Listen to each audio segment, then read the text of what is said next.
don't you debate with me? Ask me a question, debate with me. And he said, I like being a girl with a dick. People truly do not like your presence at a university. Why don't you leave them? And I will. Okay, thank you. Just don't go into any women's spaces on your way out. Do you not think you're giving me quite a lot of attention right now? There's literally a whole group of people protesting outside because of me. You're giving me so much attention. Do you think this isn't misogynistic, what you're doing, trying to silence a woman talking about her own rights? Okay. My university tried to expel me. Do you think I wanted that to happen? What are you going on about? We're here to talk about women's rights. Hi, I'm Samiksha. I'm the host of Samiksha's State of the Debate. I'm also the president of the UCL Libertarian Society, and we hosted an event with Connie Shaw called Transgenderism and the Right to Offend. And the absolute irony was that that title seemed to offend a lot of people. Bear in mind that UCL is the 9th best university in the world, so you would assume that the students would have the ability to engage in discussion with those who disagree with them, but clearly not, because their first go-to was to try to cancel our event.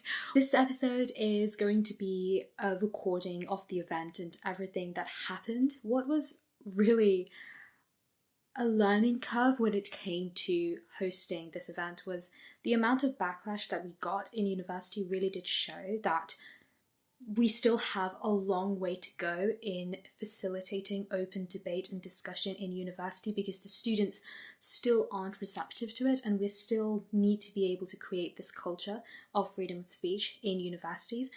But what was really personal to me, I wrote about my experiences in the Telegraph being essentially the most hated girl on campus after running this event, and seeing the backlash that Connie got. I mean, me and Connie, we share very similar views, we're very similar ages, so it's like, wow, people really don't like us.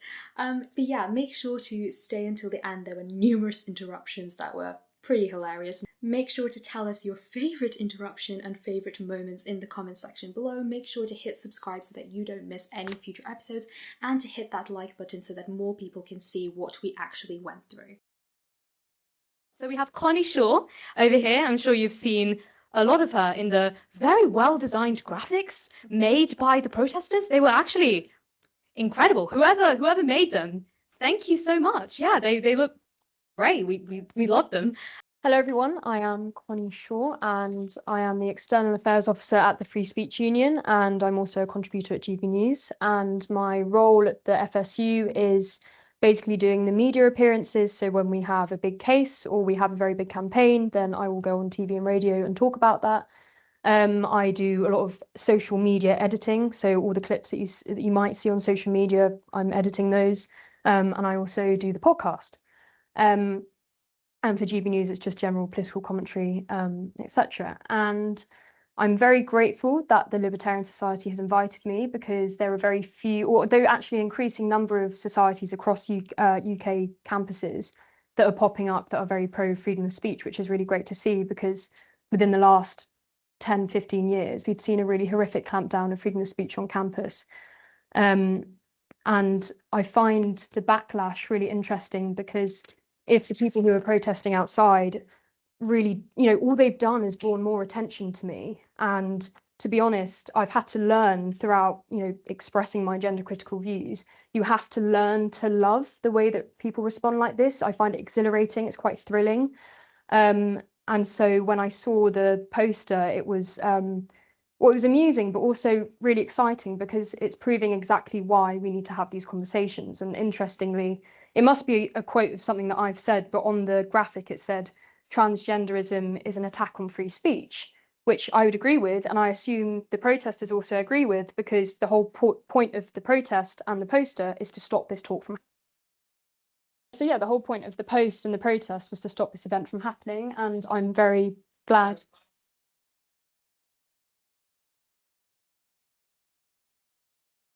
Your platform in reality is built on the fact that people don't like you. And people don't like you because of the bigotry and hatefulness you spread. UCL students do not welcome you to our university, but you've known this since the event was published, because you've been complaining about it for the past week, because people have been campaigning to stop this very event. Nobody wants you here. You talk about it. People truly do not like your presence at a university. Why don't you leave then? And I will. Okay, thank you. Just don't go into any women's spaces on your way out.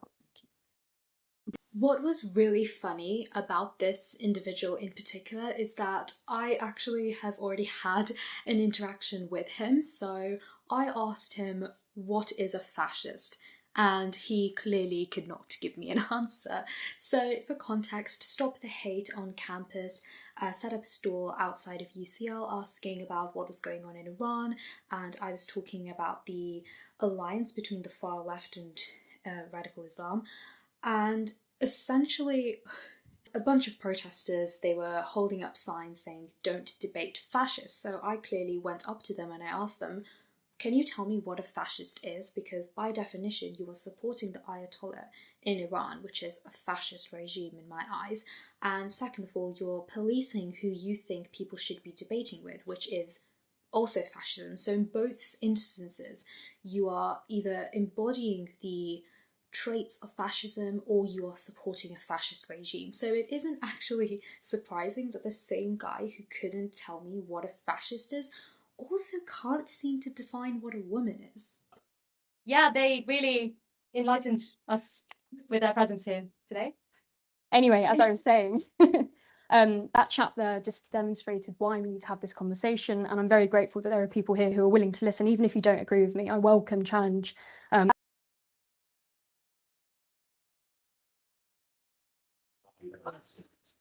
Why don't you ask me a question and challenge me instead? That is unacceptable for each house in Gaza to be bombed. I'm here to talk about gender. Extremism, but has no outrage for those who want the ethnic cleansing and total genocide of Palestine. Thank you. Thank you for that. Bye. Oh boy. Come on, bro. Come on. That Islamism is an immediate and existential threat. Yes, it is. Can anyone here believe that the student union actually allowed a person to stand up? Yes. Your Islamic society is mourning the death of the Ayatollah. I'm sure Mr. Student here today, they would not consider UCL to be a place where they feel respected and safe, and that any of these kinds of views are considered reasonable academic freedom of speech. Why can none of them read properly? That's reading. Yes, because it's true. If you are not aware, the story supposes that a large group of trans women are sexual perverts who transition to gain pleasure out of appearing feminine. If you don't see this as an utterly disgusting way of talking, I invite you all to go onto the male to female I subreddit. don't know how to help. How? We are allowing you to speak here. Society is an indicator of the inevitability of changing norms. You are stuck in dated horror movie depictions. Okay. Men in dresses Okay. wreaking havoc on the pure, vulnerable white damsel. This is a fiction you are clinging on to. So just for context, this is a man telling me that I do not deserve my right to single-sex spaces. This is a man getting up and telling me that I do not deserve the right to get changed in a room away from men. The idea that we can change society for the better.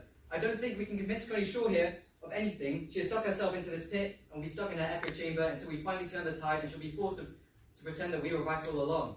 If you were talking to any trans people before, and Okay. Okay, have you finished your statement? How many minutes? just as worthy of dignity as anyone else. I'm more paragraphs. How many words? ChatGPT generated how many more words? How about the illegal bombings on the US? What are you going on about? We're here to talk about women's rights. This is one of the greatest threats to our society. You think that the rise of the manosphere and the far-right misogyny doesn't pose a great... Do you think this isn't misogynistic what you're doing, trying to silence a woman talking about her own rights? Being a grifter. Not really, no. Okay, that's enough now. Okay. My university tried to expel me. Do you think I wanted that to happen? The Islamist cabal you have repeatedly claimed to be controlling academic institutions online. Is there a question? This is insane. If you can't see this, it's insane. You need to go fucking punch graph. Thank you. Bye. Has anybody else got any more AI generated statements to make? No more? You're all done? Okay. Speak One- now or forever hold your peace.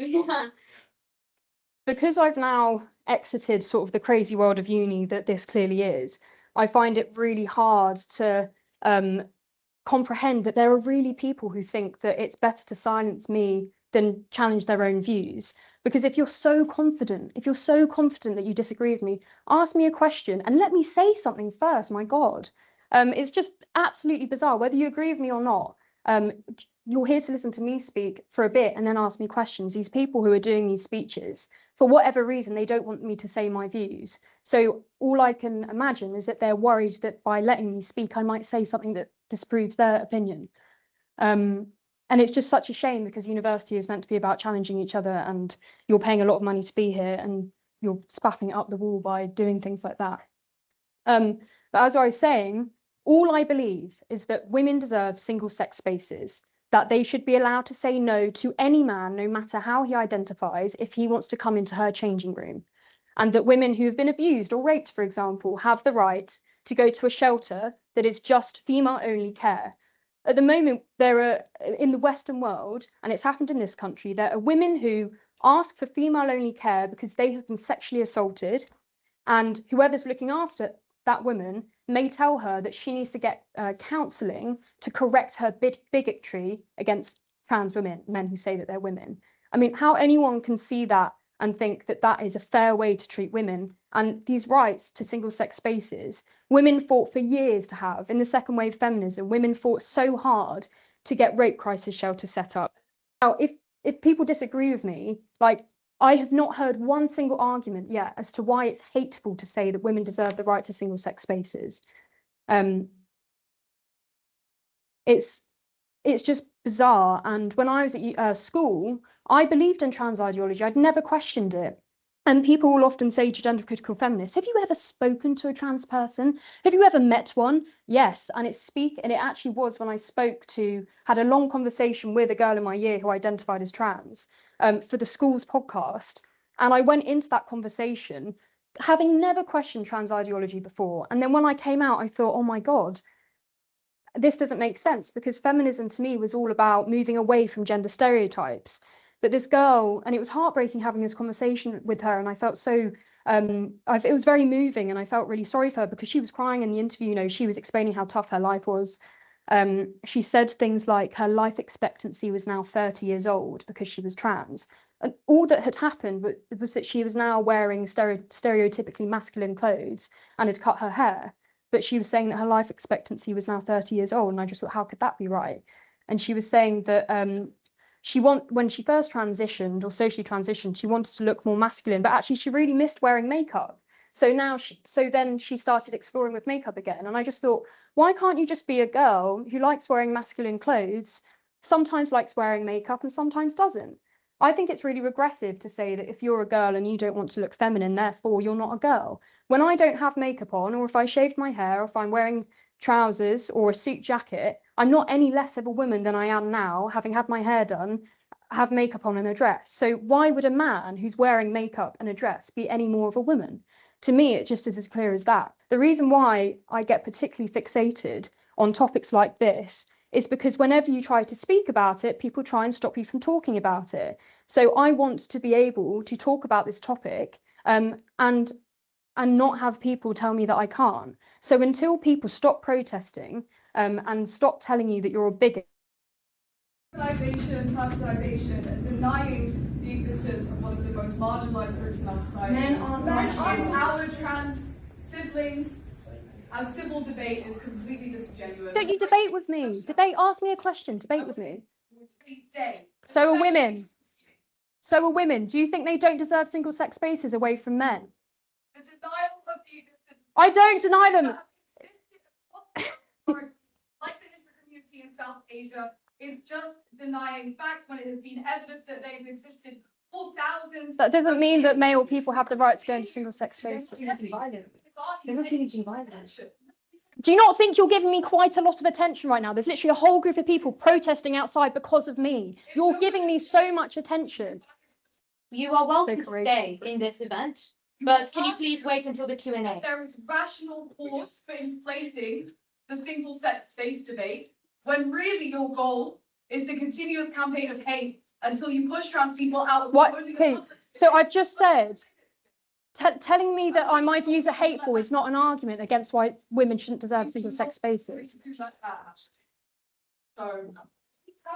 Have fun with the rest of the topic. Thank you. Thank you very Transformation much. is not a question, it's a promise. Okay, well, thank you very much for that slogan. Oh my days.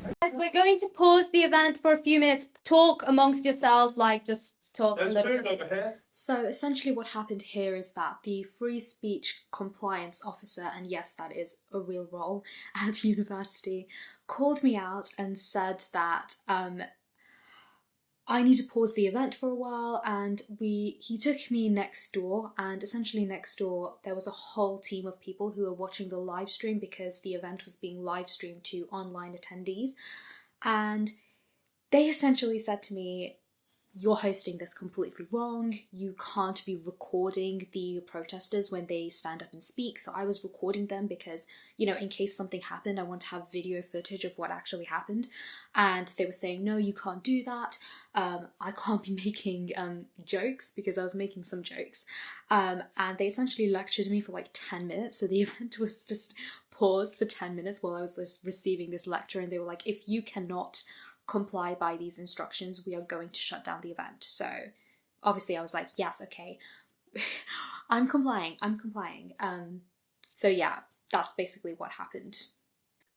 So I don't really know where I was, but basically I first started to question it when I spoke to this student who was my friend in my year. And then I went to uni about 3 months later, and the trans stuff was everywhere. Again, I didn't really pay much attention to it, but I'm sure as many students will know that often student unions are completely plastered with this stuff, and it's absolutely everywhere. So it was quite hard not to think about. If you don't want to allow people to question it, it's like, why do you shove it down our throats so much? Because then that will always make you think about it. And then when I went into my second year, I started doing student radio, and I became more interested in the sex and gender debate. And then over the summer holidays into my third year, Tickle versus Giggle happened in Australia, which is the case of a lady called Sal Grover who set up an app that was for women only, for various things, to find other women to live with, to just talk about issues that affect women. And men would often try and get onto the app.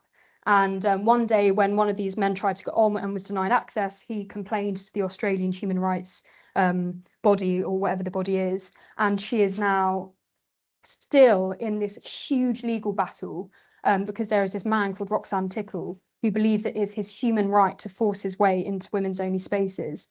And so seeing that, just I couldn't believe what was happening, and I didn't realise how bad it was. The vast majority of these children already say that they think that they're gay. And we don't know why it is, but children who are gender non-conforming as young children are much more likely to grow up and be gay. So when you see that camp little boy being a bit swishy, and lots of his friends might be girls, he is more likely than other boys. It's not saying all boys who are like that will be gay, but he's likely more than other boys to grow up and be gay. That's not saying that masculine boys can't be gay. It's just to say that for some reason, gender non-conformity in childhood often correlates with being homosexual, and it's the same for girls as well, being a tomboy. And so these kids that we're giving, or people want to give puberty blockers to, for example, and tell them that actually they were born in the wrong body, what we're doing is sterilizing a generation of gay children in the name of saying that if you're a boy and you behave like a girl, then maybe you're actually a girl, and that's really regressive. Boys should be able to play with dolls, and girls should be able to climb trees and play football and have friends who are boys, and boys should be able to have friends who are girls and do things that are gender stereotyped while still just being a girl. And I just think it's so regressive, and that is old-fashioned sexism, telling women that that if they do something, they're less of a woman, and telling boys that if you do this, you're less of a man.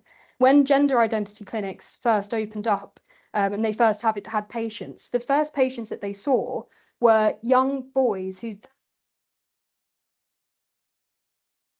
and they would ask the doctor, you know, is there anything you can do to help my son? And that's when they started suggesting, well, maybe your son was meant to be a boy or meant to be a girl, or maybe his life would be easier if he was a girl. And now, in the last 8 years, we have seen a 4,000% increase in young girls going to gender clinics. So now double the amount of girls are being seen by gender clinics than young boys are. Now, before this, I don't know if we're all probably similar ages, remember when anorexia was a massive thing at school? So many girls had eating disorders, so many still have eating disorders. Many of them are now going through this trans stuff. Many girls who starve themselves do so because they don't like the changes to their body. And that's maybe what they do to starve themselves. So they stop getting hips, they don't grow boobs because they want to look less female. It's what girl goes through puberty and doesn't feel uncomfortable in her body. I don't know a single girl who hasn't felt uncomfortable in her body growing up. And now there's this ideology that says you don't actually have to be female. We can stop you from going through puberty. You won't get your period. And then eventually we'll put you on testosterone and you become a boy and you don't have to go through all of the horrible stuff that happens when you're a girl and you're developing and suddenly boys see you as a sexual object. And I don't mean that in the sense that all boys are misogynistic. I just mean growing up as a woman, you realise when it is that suddenly you are a sexual being. That was actually the first thing that got me interested, was seeing what was happening to gay kids when I started realising about the puberty blockers. And then later on, I came to sort of actually, this is also really bad for women's rights. The last thing I wanted to address, like one of the issues that they have is that I've spoken about autogynephilia before, and often the trans activists really hate talking about autogynephilia in public. But if you go on to these are actually really good forums to see what so many people are saying. There's one for detransitioners, it's heartbreaking.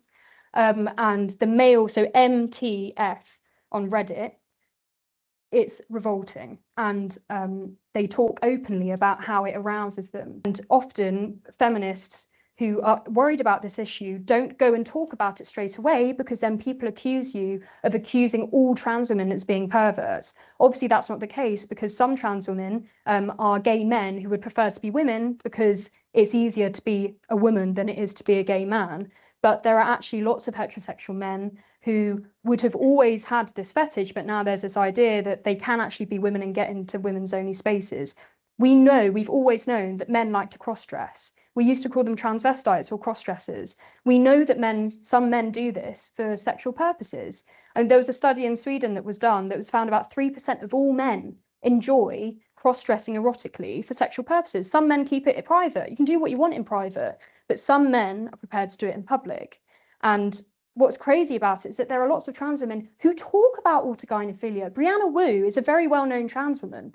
He has said on Twitter, lots of us have autogynephilia and transitioning helps us deal with that. They talk about it. Debbie Hayton, he writes for The Spectator. He's really, fair play to him. He's pro-free speech. He wrote an article defending me when I was cancelled at uni. He talks openly about having autogynephilia. So there are these people talking about it, and, people will then tell you that it's not true.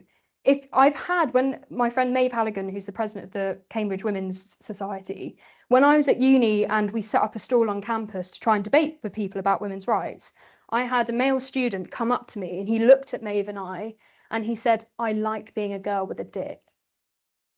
And as a woman who understands this issue, I was shocked. I didn't know what to say. This was a man, talking to me as if to say, I know that I have a dick, and I'm still prepared to go into women's spaces, and I'm going to say out loud that I have a penis, yet I'm going to go into women's.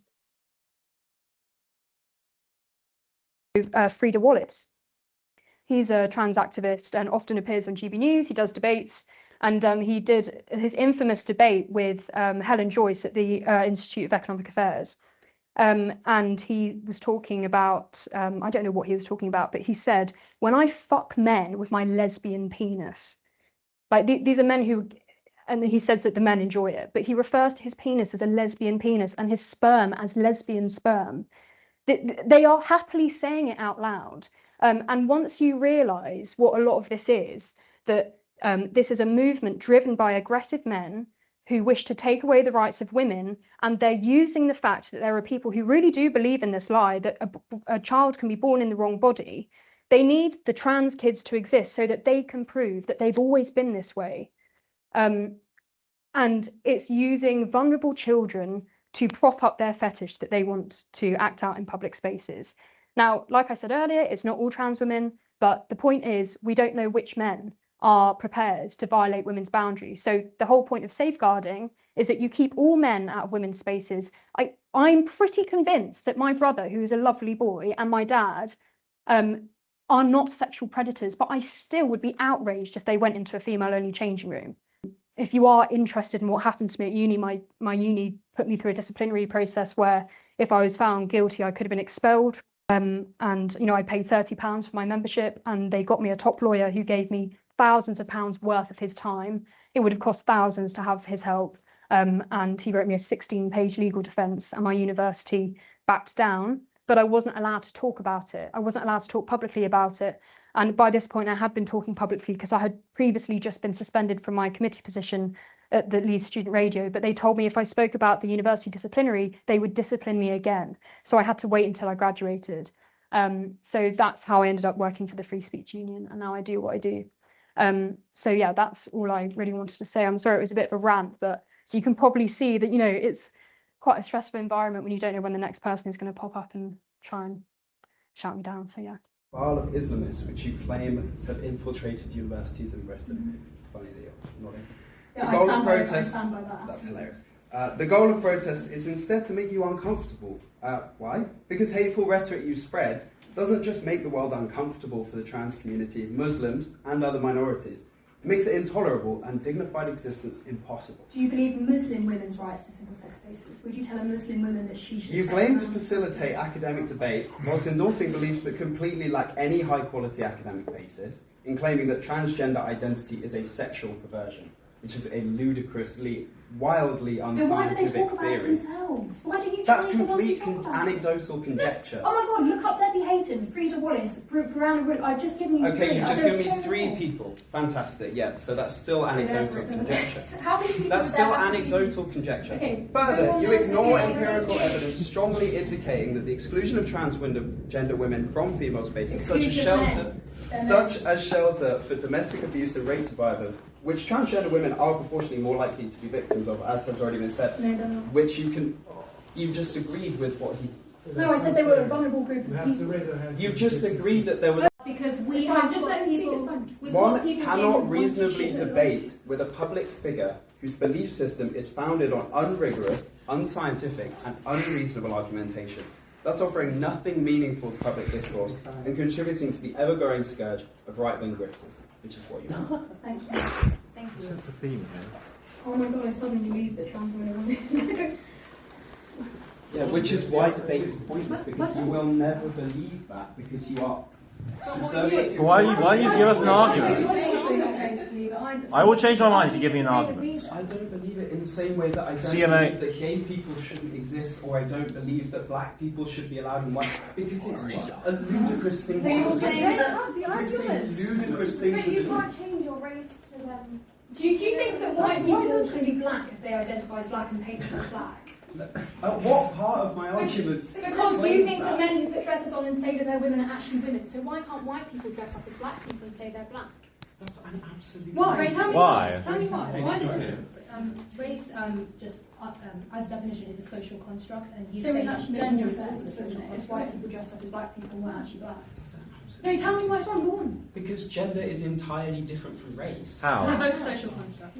They are both So social no, I'm not constructs, talking about gender. which I'm are talking about race sex. is entirely dependent on the biological categories. Okay, yeah, of and your so is skin, sex, and so is sex. but not gender. I'm not Why? talking about gender. I'm interested in protecting single-sex spaces, not gender. I don't believe in gender identity. Well, there we go. There's nothing to do. No, If you don't but I believe believe in in gender, I single-sex don't. spaces. It's So like you saying I don't don't believe believe in in biological race. sex. It's like saying you don't believe in So race. you're not arguing with me anymore. So yeah, that's essentially what happened. We had a Q&A after, which wasn't recorded, but the Q&A was it was okay. You know, like for the people who actually disagreed with her, had already stood up and didn't wait until the Q&A, and you saw there was a little interruption at the end because clearly they couldn't see the own flaws in their logic, that if you support transgenderism, you should also support transracialism, and transracialism is actually increasing in popularity now,